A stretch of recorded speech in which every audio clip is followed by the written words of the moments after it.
Hi guys, how are you? Tennis World with a tennis expert. I'm your tennis expert. It's time to preview Wimbledon 2023. Let me first just review the French Open final, what happened there. If you're not interested and you're not watching it live, you can just go forward about 2 or 3 minutes and we'll be right into this Wimbledon preview. But the French Open final review, um, Casper Ruud was playing good tennis, doing the sort of things that Nadal does to Djokovic early in the first set. Was a bit nervous though on the big points, and Nadal wouldn't do that in the French Open. But he was just, Djokovic couldn't get past his defense. He was bossing him around with a forehand. If Djokovic didn't want to be bossed around, he was making errors. Um, Playing very well and implementing the Nadal tactics. But then right at the last minute, he got nervous, he got edgy, he gave it away. Djokovic stepped it up in the tiebreaker. He made a few stupid errors. Then he was down a set. The match was all over. Psychologically, Ruud, after all these losses he's had to Djokovic, there was no belief. And mentally, he was out of the game after the first set. He fell away. Djokovic got confident, got better. He pulled away. He won it. I feel like Djokovic was the third best on clay here, with Nadal at one, Alcaraz at two. But we took away Nadal because he was injured; he didn't enter the tournament. Then Alcaraz, he was at one set all with Djokovic, and Alcaraz was nervous, playing far from his best. Djokovic, that was the best tennis he could play on clay, threw everything against Alcaraz, and now he's exhausted and very unlikely to continue. While Alcaraz was nervous, not playing his best, but was getting rid of the nerves and getting better over time. So it's clear if that cramping didn't happen, Alcaraz keeps getting better as the nerves go away. Djokovic is showing the best level he can, and even that's not going to be enough because they're only one set all now, and Alcaraz is going to get better. But in addition to that, Djokovic wouldn't be able to keep it up because he's expended so much energy and got nothing out of it. They're one set all. So, like I said, with Nadal being the best on clay, Alcaraz second, Djokovic third, you get rid of Nadal with the injury, you get rid of Alcaraz with the cramping, and now the top two guys are out. So now Djokovic, the third guy, becomes the first, and he can beat everybody else. Even though because he's so good, he's a 22 now 23 Grand Slam winner. On his worst surface, the difference is instead of being the second best or the first, he's the third best. But we're removing Alcaraz as the cramping, which he would have lost that match, and removing Nadal with the injury, and now the third best becomes the first.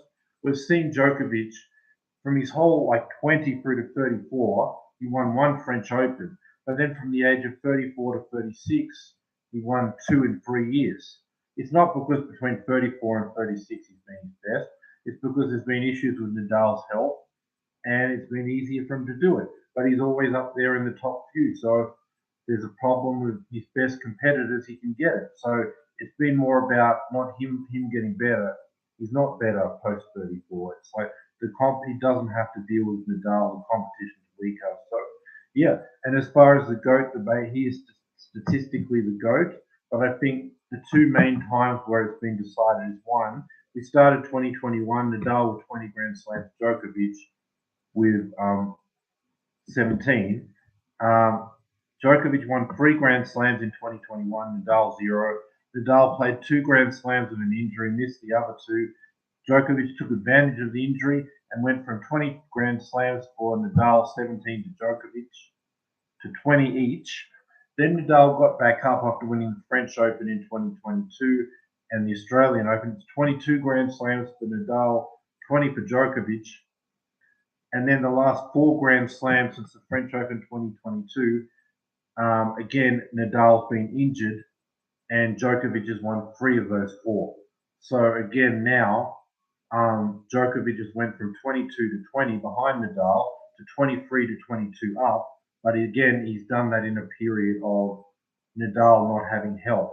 So the two biggest deciding factors was Nadal's injury in 2021, where it was 20 Grand Slams for Nadal, 17 for Djokovic, tied at 20 each.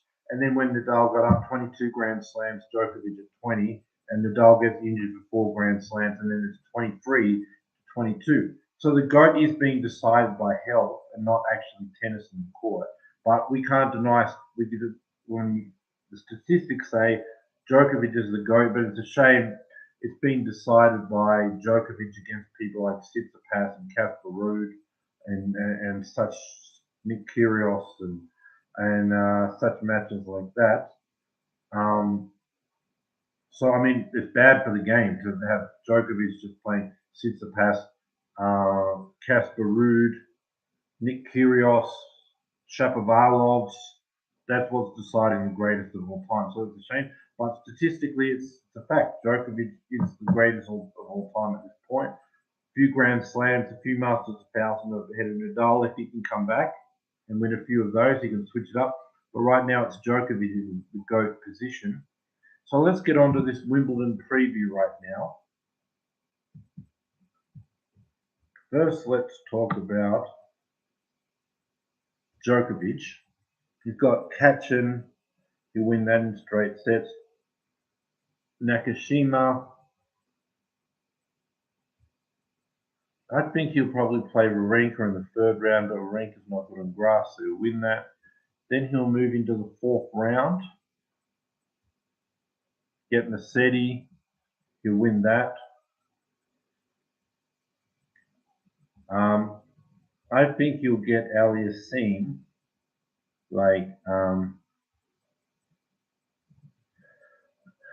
instead of Rublev in the quarterfinals. That match could go either way, but I'm just going to say Djokovic in 4 over Aliassime in the quarterfinals. Then probably Sinner in the semifinals with 8. I don't know why the draw has their meeting in the semifinals. He'll just beat Sinner.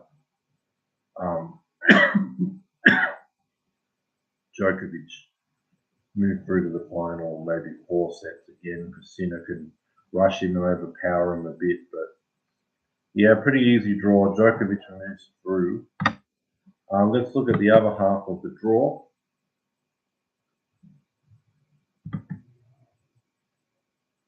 Alcaraz's half. Alcaraz got Shardy in the first round. Mueller or someone, Rincic, he'll win all those in straight sets. He'll get Jari. Third round, he'll win that. All in straight sets. Fourth round, he'll get Demonor. They just played in Queens. He'll overpower him again. He'll be in the quarterfinals. Then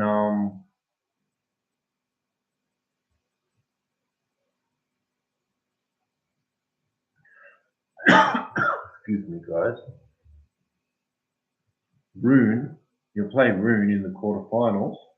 Rune I've not seen him do anything on grass, and because we've just seen amazing form for Alcaraz, much better year from Alcaraz, winning a grass court tournament, only dropping a set.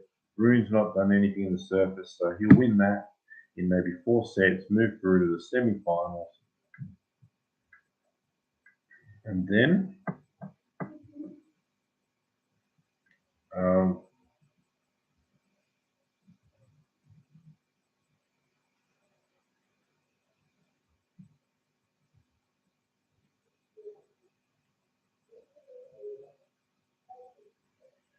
I think in the semi-finals, somehow the draw seems a bit strange to me. Anyway, I think it's I'm on the Wimbledon site, so I don't know why, but I mean he would have Tsitsipas, and he would win that one too. And then I think I don't know why I've not seen Medvedev in this draw, but yeah, the draw is funny. But he would have played Tsitsipas either in the quarterfinals, semifinals.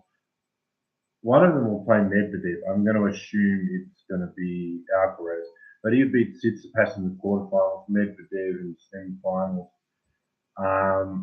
Tsitsipas maybe 3 sets. Medvedev probably would overpower him 4 sets. Be a bit better for Medvedev because he can get through his court a bit faster and maybe rush Alcaraz a bit, but I'm not even sure where Medvedev is on the draw. But I'm just assuming they'll meet in the semi-finals because they've done the draw in a strange way. But yeah. But I just think when you look at all this, we're going to get a Alcaraz Djokovic final, and I would have to say I predicted Alcaraz to win the French Open. If the cramping didn't happen, I would have said Alcaraz would have won. The reason is because Alcaraz has a big motion on the forehand. He needs time to set up on the forehand. Then once he does, he's got enough power to get through any defender on any court, including Djokovic. Just hit through the slow play court, hit through Djokovic's great defense, and finish points here, right? Carlos Alcaraz.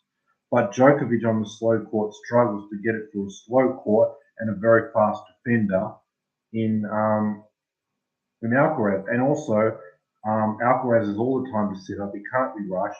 One of Djokovic's tactics is get the ball fast through the court, rush Alcaraz.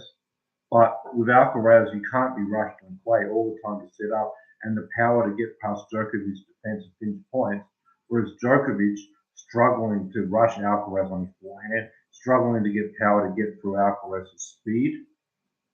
And Alcaraz just overpowers him with the forehand. It was only one set off because Djokovic was at his absolute best. He wouldn't have maintained it. Alcaraz was nervous but getting rid of the nerves and ready to run over the top. But the cramping happened, but Alcaraz should and would have won that. But on grass, very different. Now Djokovic has the power to get through the court and get through Alcaraz's speed and defense and finish points. He has enough power to get the ball through the court and rush Alcaraz on the forehand. For Alcaraz, he doesn't have the time to set up and be always in a good position to use his big powerful forehand, run around backhand, hit huge forehand. He's going to be a bit rushed. The ball's going to be coming faster. He's not going to have time to set up. So his forehand's not going to be as good and as dominant as it would be on play because he's always going to be rushed. So that power advantage, his forehand won't be good because he won't have all this time to set up and hit huge forehands, right? Carlos Alcaraz. Because the ball's going to become faster, he's going to be rushed, his forehand won't as good. And then on Djokovic's side, he has enough power to get the ball through the court, past Alcaraz's defense, and enough power to get the ball through the court and rush Alcaraz on the forehand. Djokovic's attacking return serve is going to get through the court faster, rush Alcaraz, get him in a worse position. Djokovic's depth too. So this is all better for Djokovic because he can get the ball now through the court, finish points, rush Alcaraz on the forehand, and Alcaraz now is rushed on his forehand, so he's not going to be as dominating with all this time to set up like clay. So it just switches around. Whereas on clay, Djokovic doesn't have the power to finish the point. Alcaraz does have the power and has the time to set up. Now Alcaraz doesn't have the time to set up on the forehand. Djokovic can rush him. Djokovic now has the power to get through the court. And Alcaraz's extra power, he can't use it all the time because he's rushed from the forehand.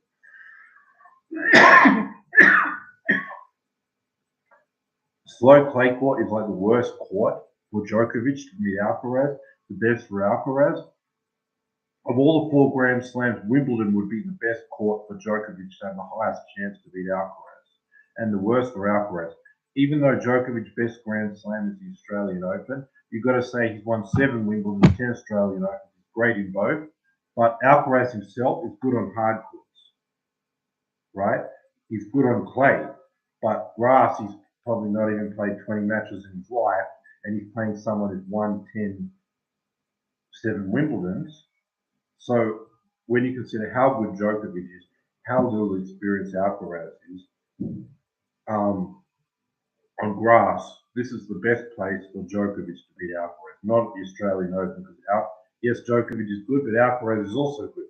So we just came from the best place for Alcaraz to beat Djokovic. This is Djokovic's best place to beat Alcaraz now. And also Djokovic wants to be able to fastest court to get through the court, to finish points, to get past Alcaraz's speed. He's got that. He wants to be able to rush Alcaraz, not letting him have time to set up on the forehand. He's got a faster court to do that. So this is good for Djokovic, but then even on the worst place for Alcaraz, he's playing great. I think he's actually a bit above Djokovic in his career, where his game is right now. And then even on his worst court and Djokovic's best court as far as their matchup, he's still going to do very well, right? He's still going to do very well. But Djokovic's experience, the confidence, and like I said, having the court that's the best for beating Alcaraz, it's going to, and then if they're playing at the same level and it's close, it comes down to the big matches, big points, like a fifth set, Djokovic being better in the big moments.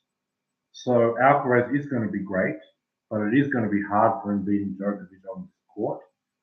And then if it becomes close, it's going to, which I think Djokovic is good enough to make it close. It'll be about who's better in the big moments. And I think that'll be Djokovic. So I'm saying Djokovic in 5, because Alcaraz is playing very well, dominated the tour, even if dominated on grass. He's going to push Djokovic to the fifth set by just beating Djokovic on the worst Grand Slam, him the best for Djokovic. It's going to be too much. And Djokovic at least makes it close and then makes it about him being better under pressure. So Djokovic wins this final in 5 sets. That's what I'm saying. So Novak Djokovic will be your 2023 Wimbledon champion. But if Alcaraz, I wouldn't be surprised. But on the balance of probability, I'll say I'm very quite sure they'll meet in the final. And I'm saying Djokovic in 5 sets in that final. I'll watch how they're playing Wimbledon between now and the final, and it might change. But for now, Djokovic beats Alcaraz in 5 in this Wimbledon final. Come back, I'm going to do a quarterfinal preview, a semi-final preview, a final preview, right, guys? Subscribe, bell notification, thumbs up. Have a great day or night. Be back here in about 10 days. I think it's on a Tuesday of next week for my Wimbledon quarterfinal preview. Be back for that, guys. Subscribe, bell notification, thumbs up. Have a great day, night, wherever you are in the world. And thanks for watching, and bye for now. Thanks for being with me. Be back in about 10 days for my Wimbledon quarterfinal preview. Bye for now.